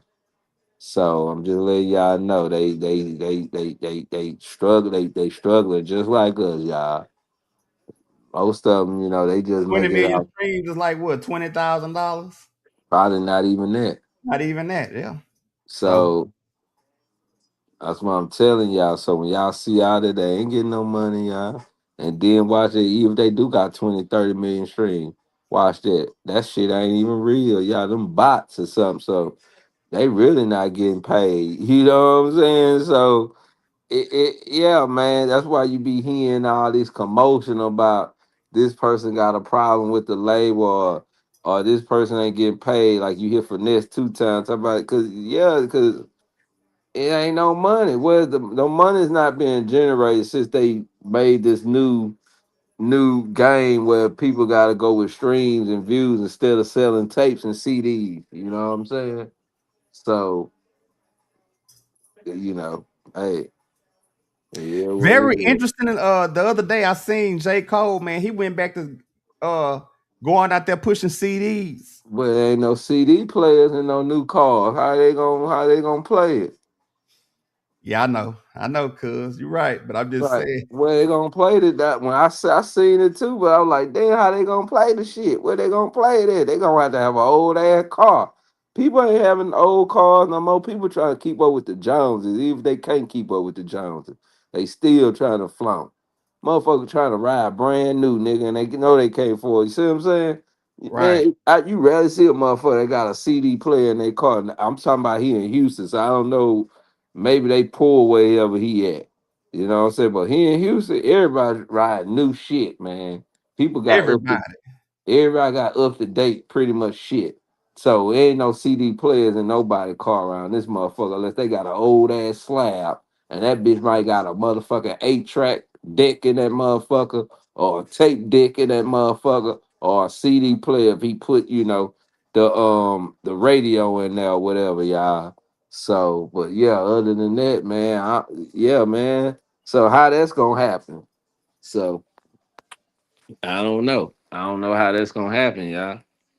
I don't know how. I wish we could go back to CDs and tapes, cause then guess what? I'll be doing the same thing. I'll be pulling up in the neighborhood, popping that trunk, and shit, hollering at y'all, selling that shit for $5. You know what I'm saying? Raw talk. Cause guess what? Y'all getting a deal for some great music, man. Basically, the music that we making, it should be exclusive. Because nobody ain't making no, you know what I'm saying? Our music should really be exclusive. So that's what I'm saying. We giving y'all this music, man. And you know what I'm saying? Go out there and check it out while you can check it out. Because it's gonna be a point where we're gonna hold the music hostage. It's gonna be a point where you're gonna have to, you know, yeah. So go out and get on this and support and hit them, you know, them likes and them views, get us up, you know. Yeah, y'all like, share, subscribe to the channel, man. Like, share, and subscribe to the channel. Man, subscribe to the channel. Y'all get the music. Y'all turn us all the way up. Turn us up to the max. Man, that Playboy Poochie gonna jam, y'all. That's basically a throwback of my childhood, y'all. Just on some shit, y'all. You know. Yeah. Raw talk. But yeah, y'all support us, man. Make sure y'all go out. Go get that album. Oh yeah, and the music video. The Playboy Poochie album coming out Saturday. Yeah, and the music video. The first single is Playboy. The first single. Playboy. Yeah. She do what I say, boy. Playboy. So yeah, it's just like basically I'm gonna give you a summary of the video. It's not me actually rapping on that, just little snippets of me and episodes of different things I'm doing, you know, with interacting with, you know. So that's all you seeing. You're not actually seeing me. So basically, when I try to create video, I try to do different things, y'all. I'm trying not to do the same thing that y'all always see that people copy this artist and this artist, and you always seeing the same video. So I'm trying to always be creative the best way I can with the budget we have, y'all. We don't have no industry budget, so we working out our own pockets or whatever. Just trying to be creative and shit. So, you know, we got that underground creativity, but yeah, man, it's gonna be a dope video. I think, you know what I'm saying. Y'all make sure y'all check out all the videos. We got over 80, over the 90 music videos, y'all. Yeah, check it Matter of out. fact, and I ain't forgot either, man. I ain't have time to get around to it. I'm gonna load those videos up on the channel. Yeah.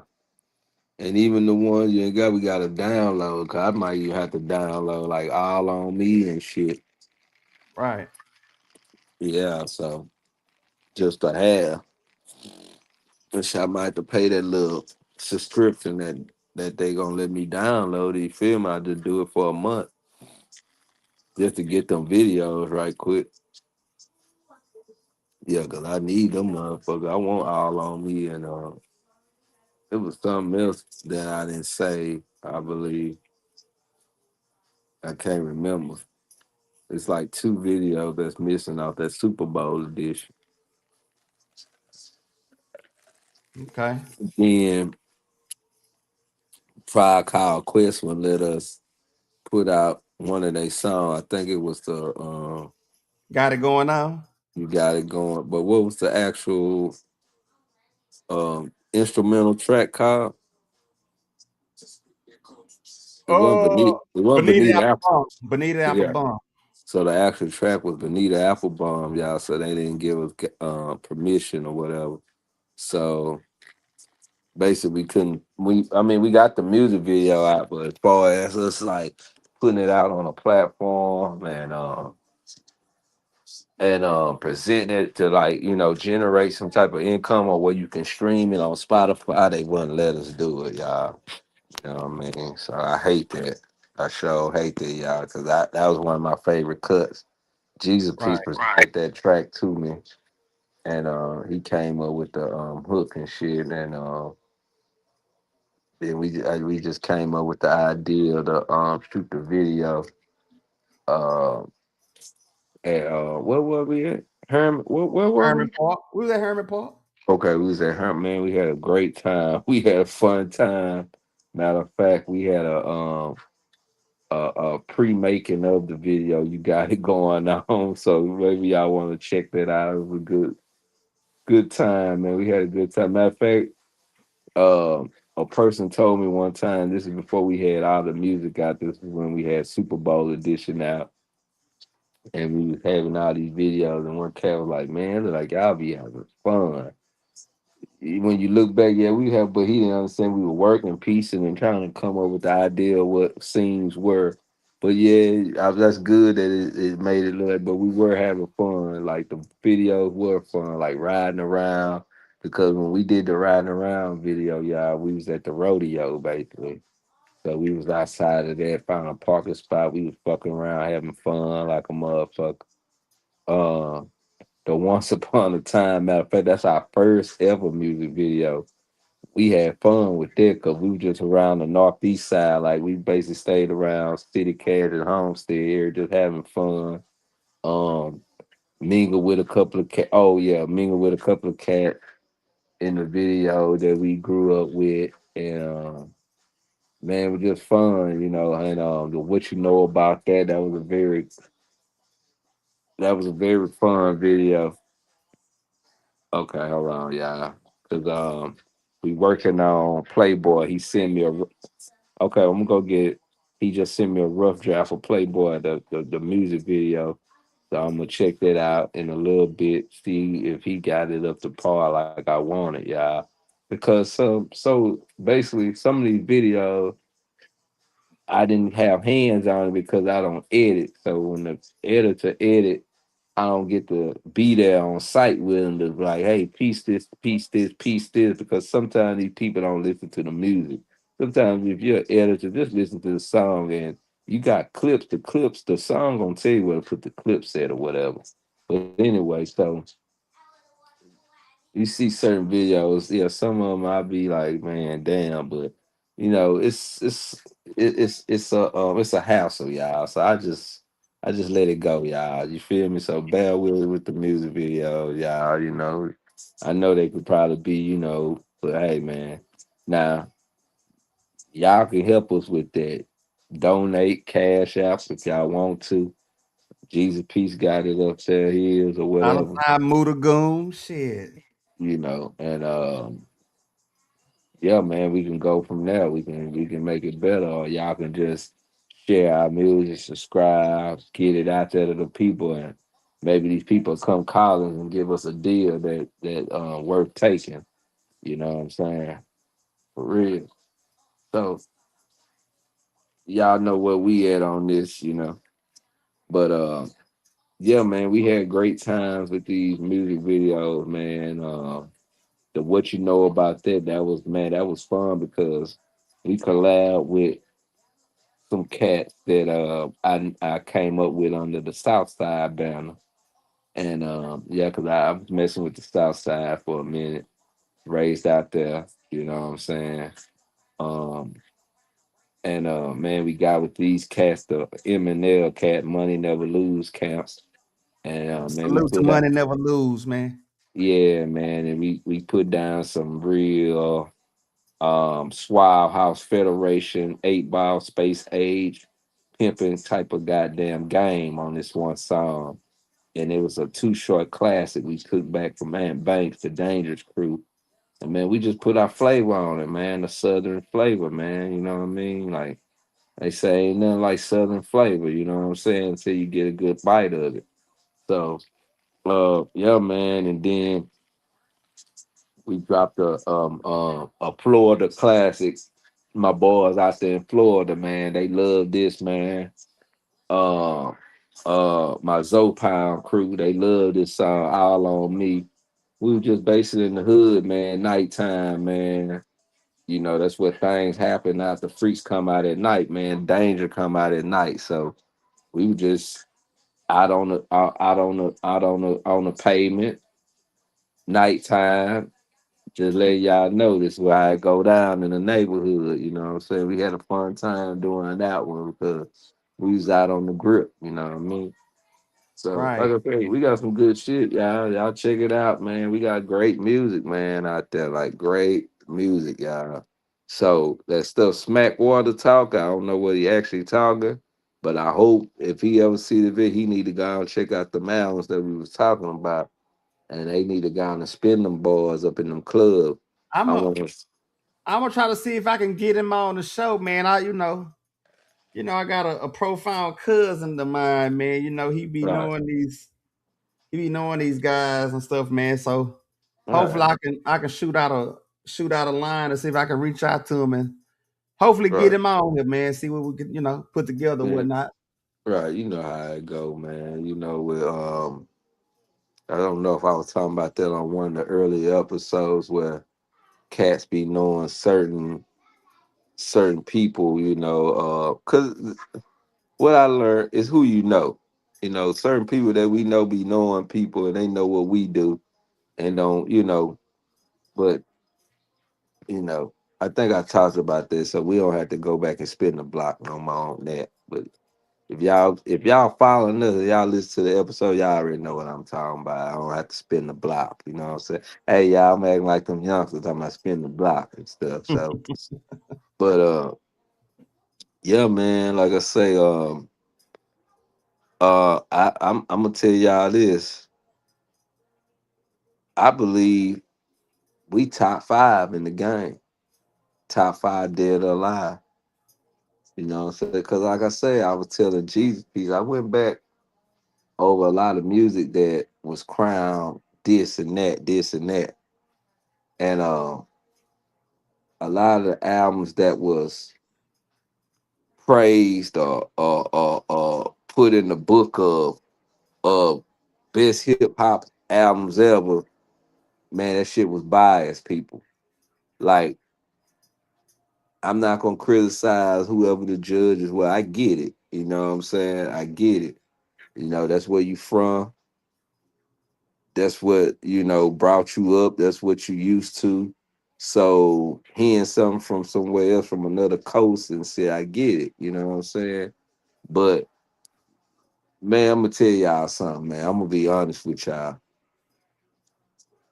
In the early 90s, okay, I'm gonna shut the game down like this. In the 80s, all we jam was East Coast because that was all that was dominating the game. It was East Coast motherfuckers, right? 90s come. Man, all we were jamming was motherfucking West Coast and South and down South. Because the music from the West and from the down South, it surpassed the East. The East had got watered down because of how these different coasts had a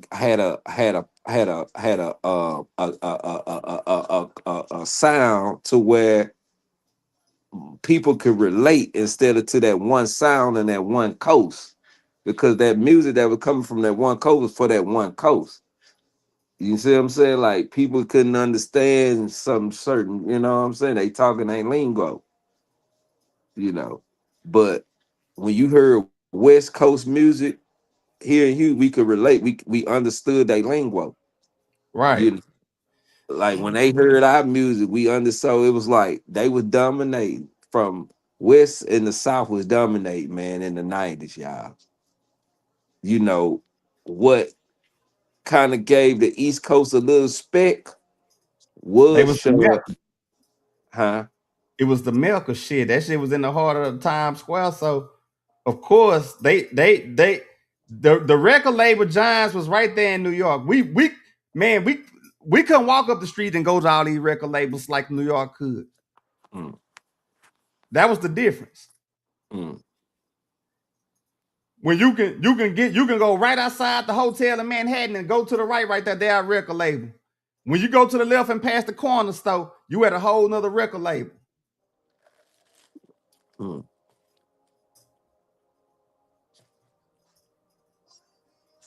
And then you got to realize too, back then in the game, what they was doing. These people really weren't selling a lot of these albums. These niggas was funneling dope money, washing up the money, making it clean money, and they were buying those units back. Rising they men to the cream of the crop, and pushing them to platinum, double platinum, triple platinum status. Once y'all start buying the album's already certified. So what do it matter at that point?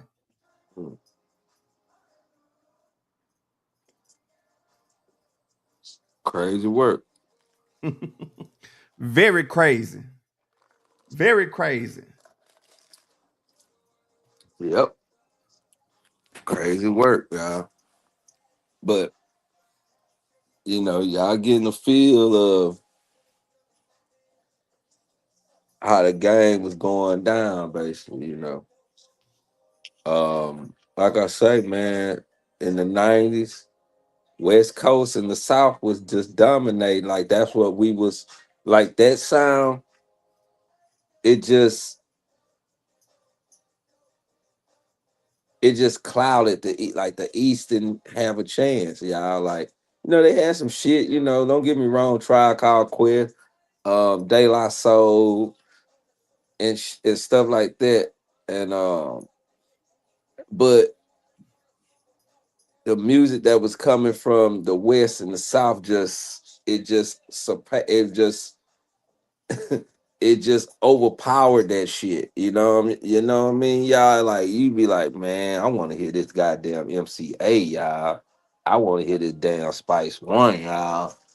Like, I want to hear this, because what them boys were talking about on that on them project buildings, we wasn't relating with these boys in the South and the West. They was talking about what's really going down, us going to the store, getting us something to sip on, smoke on. We talking about busters hating on us, females, you scheming, or, you know, hard time with family members, or you know, not having no, like, this what was going down, you know what I mean?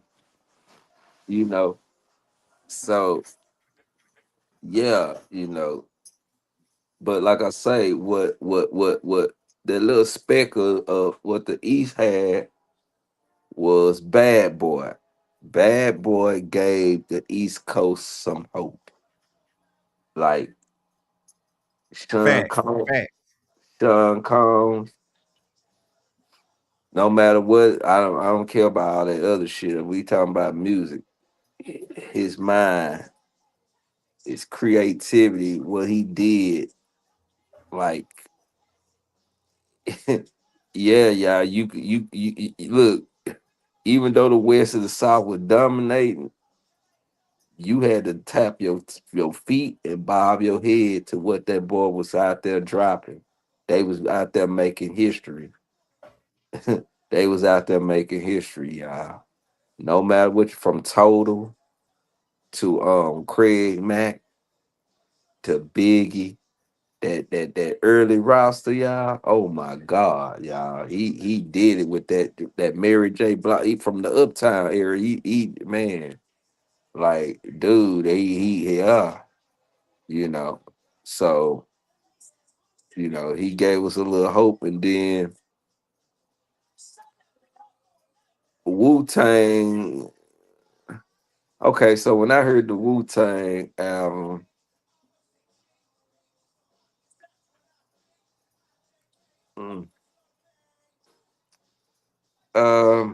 you know what, y'all? I'm gonna tell y'all. So I want to go back. I want to jam Onyx. I want to listen to that first, and then I'll come back to that Wu-Tang album, y'all. I think you're gonna be highly disappointed. Hold on, what? With that Onyx album. Okay, because they got that fire. Don't slam up, let the boy be boy. So what I'm that thinking, didn't woo me. I ain't gonna lie, cuz back in the game, that song didn't woo me. Okay, so I want to listen to that whole album and see. Okay, let me tell you about the Wu-Tang album. I'm gonna say this and why it was praised so hard. I'm gonna tell you why it was praised so hard.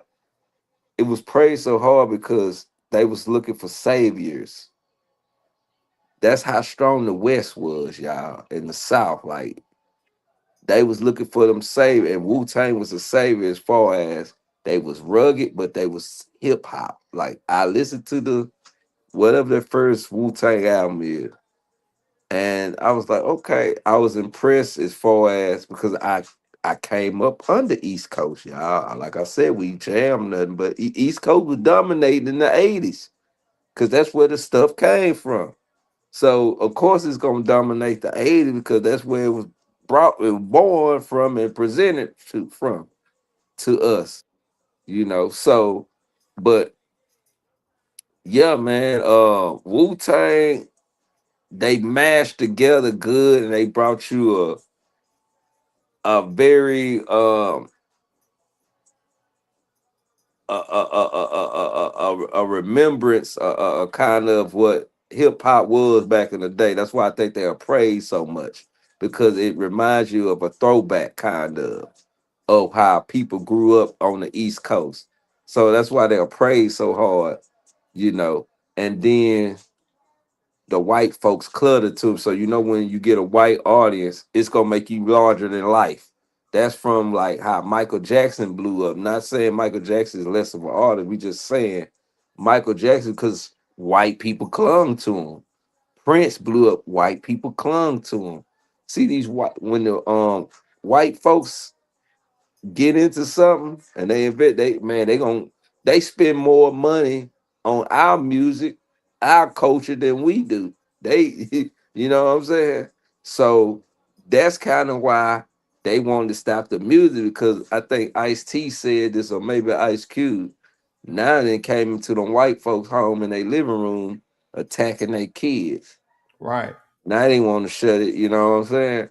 Oh, now it's a problem now because your kids are doing, but it wasn't a problem when our black kids were doing it, you know, when they was, you know, addressing that issue or whatever, you know. So, you know. But yeah, like I say, Wu-Tang album, I get it, but to me,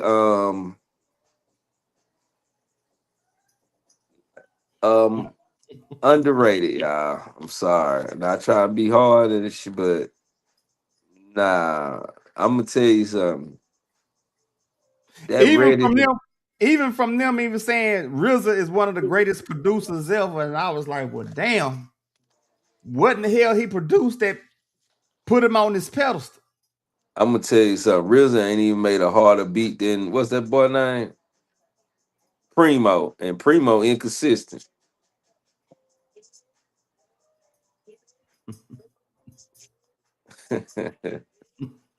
But anyway, I'm not answering that. I'm not but I like anyway, it, but I hear anyway, I hear so what you're putting down. I hear what you're putting down. I hear what you're putting down.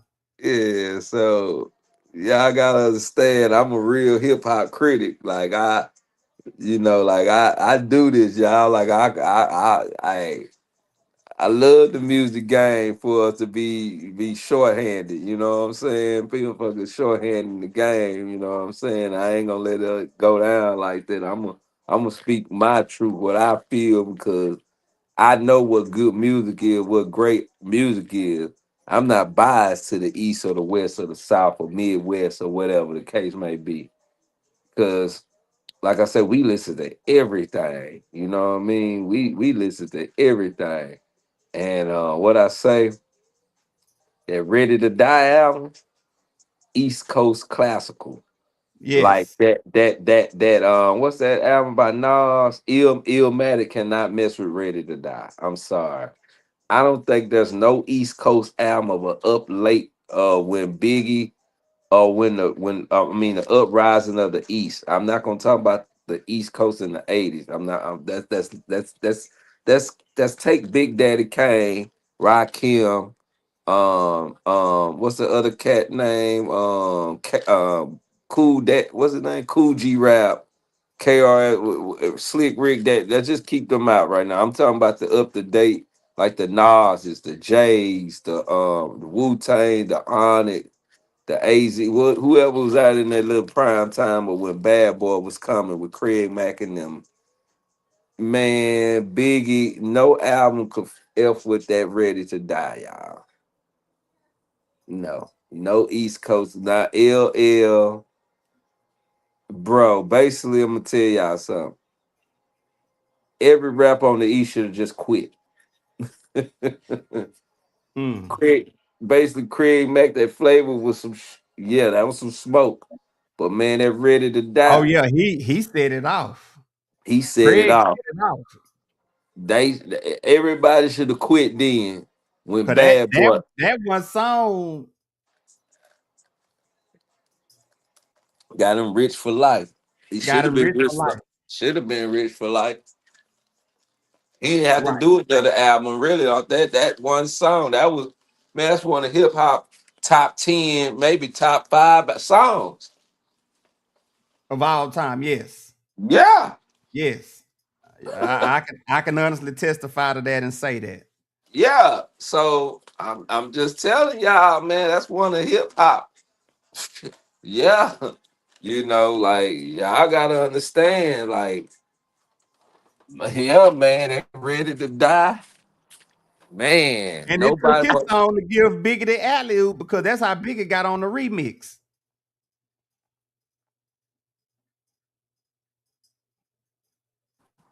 You there, cuz? You froze on the screen. Okay, what happened? Nah, I said that Craig Mack's song gave Biggie the alley-oop. Right. So, hey, y'all. Games to be sold, not told. You know, like I say, that Illmatic cannot mess with Ready to Die, y'all. Nothing at that time. Whatever came, you want a pizza? Okay.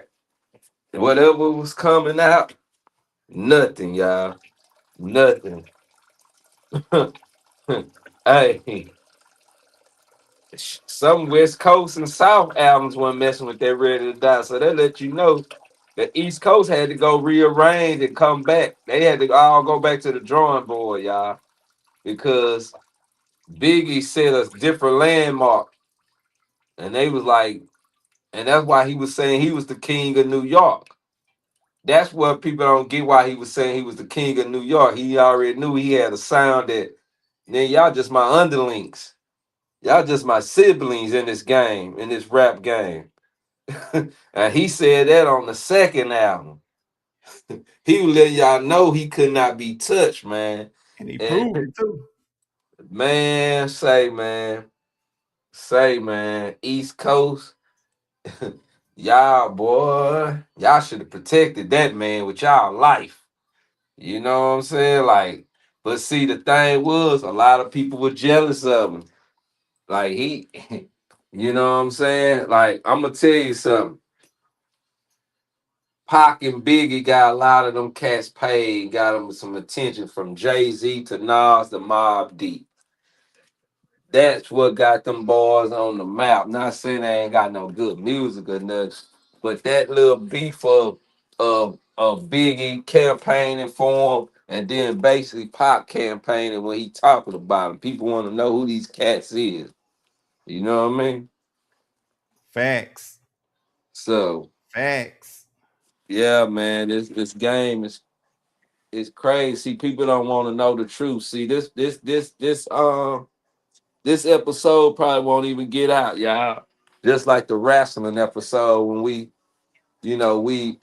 criticizing basically the storyline and basically how they present wrestling now due to one of the guys that's owning it now. I guess he felt some type of way. You know what I'm saying? Then I was talking about his wrestling career that he wasn't really nothing because he wasn't. He was sorry as hell. You know what I mean? He was, y'all. He didn't get good till he started. Man, the man didn't get good till he started messing with the boss's daughter, man. I mean, I'm just being honest, man. That's when the man became good, y'all. Look this up. I can't make this up. It's written. If we're gonna give the people another wrestling episode, so we're gonna most definitely do that. Yeah. We gotta give them another wrestling episode, man. because I went back over. Matter of fact, I'm glad you brought that up. I'm trying to go and try to trim that part out or whatever, or at least tin it out so they won't see it or whatever. And I'm gonna see if that help the situation. If not, I'm gonna try to cut it up off of this. I'm gonna see how it sounds, but I don't want to cut the sound out like you said. So that was right, but I'm gonna check it out and see if I can revive that video, and I'm gonna put it back out. Right. But yeah, man, y'all like, this is like the Bible, y'all. We come to drop that basic instructions for you. You know what I mean? So basic instructions before leaving Earth. We trying to give y'all the information. Trying to give y'all some We information. most definitely trying to give y'all that information. So like I say, man, y'all should have protected Big, man. Like, but see what the thing was, why they didn't want to protect her, they were hating, they were jealous of him because niggas they wanted his spot. Yeah, they wanted his spot, and they knew they couldn't touch him. They knew literally nobody. They were like, man, this nigga can't be touched, bro. So trust me, it was a lot of happy people on the East Coast that was happy he was gone. Trust me, I hate to say that, but trust me, on his own turf, they was happy he was gone. Trust me. I'm not talking about Junior Mafia. I'm just talking about other like competition around the East Coast. You know what I'm saying? They were happy because now they can get that shine. Facts. Facts. Matter of fact, if Biggie wouldn't have died, you wouldn't have heard. I could be wrong, but I don't think Jay would have been as big as he was. Y'all. I could be wrong. I don't think so either. Now, mark my words. I'm a modest person. I can admit when I'm wrong, but I could be wrong. Sorry, y'all got allergy in my nose itch. But I could be wrong, but he might not have baited, man. Don't get me wrong. I went and listened to Reasonable Doubt. He on that mud. He flowing. I give him that. I went back and jammed. It's cool. He jamming on that. I give him that. Shit, would you get ready, man? You get ready to ride? Yeah, I'm gonna go get some pizza. Some Pizza Hut. I need to check out this video before I go though. The music video. Okay, yeah, cause I'm surprised. I already ran at 2 hours. I'm over 2 hours on this show right now. So yeah, cause boy over here putting that gospel down. You know how it is. So can't help but to keep going when the gospel. You know what I'm saying? Right. I'm gonna see that boy Dropbox. So that's the thing, cuz you feel me? Yeah, guys, you can go and end it out though. I'm for the guy. I'm gonna check my Dropbox so I can see this music video right quick. Okay, shit. We gonna do another one. Shit, this another one in the books. I might pop back out tonight though. I might pop back out tonight. It's still, the night's still, kind of young or whatever. So shit, we might go and run another one. Okay. All right. All right, y'all. That was my cuz. That was my good cuz. That was my good cuz. Yeah, man. I gave y'all a good evening pop-out open topic panel discussion, man. I'm just popping out early, man. I know a lot of other content creators, they probably gonna pop out tonight. But I might come back on and pop my own stuff, man. I just been rocking, man. We just been rocking and rolling over here at the G-Way show, man. We've been in the alley getting it on, man. Y'all see the money and the dice stacked up in the alley, man. Y'all see what it is. Y'all know what it is. Hey, man, y'all know what it is, man. Y'all already know what it is, man. So, yeah, man, this was a real interesting episode too, man. But for sure, I'm going to have to get my cousin and get my friend, man. I'm going to have to get them tapped in with each other, man, so they can both be on the show and we all can collaborate, put our minds together and talk about the situation that was on yesterday, man. I got to go back. I got to do a run back on that show there, man, because that was a real good segment there, man.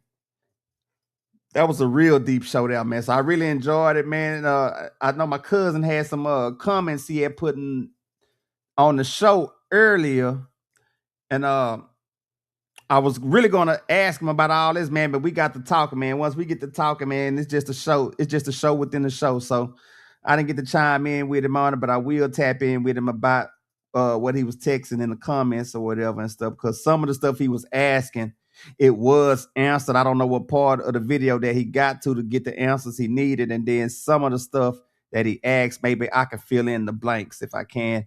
And if I can't do that, then I'll let my boy tell his own story or whatnot. So y'all know how it go, man. You know, favor for a favor within a favor of my people, man. You know, so we just rocking, man. So you know what, my good people, I'm gonna go and get out of here, man. I done got a little hungry. It's time for the gorilla to get something to eat, man. So I'm gonna go on in the show, man. I'm gonna come back, man. Y'all know what it is. I'll come back at the same bat time, the same bat channel, man. Like how Batman used to say it, or we'll say the same player time, the same player channel, or we can say it the same G time, the same G channel, man. We're gonna come back just like that, man. So I enjoyed y'all, man. I love y'all, man. So y'all like, share, and subscribe to the channel at the G-Way Show. And I really appreciate y'all more than y'all know, man. Much love to y'all. And, you know, hey, it's time for me to get out of here, my good people. So till next time, till we meet again, my friends. 1.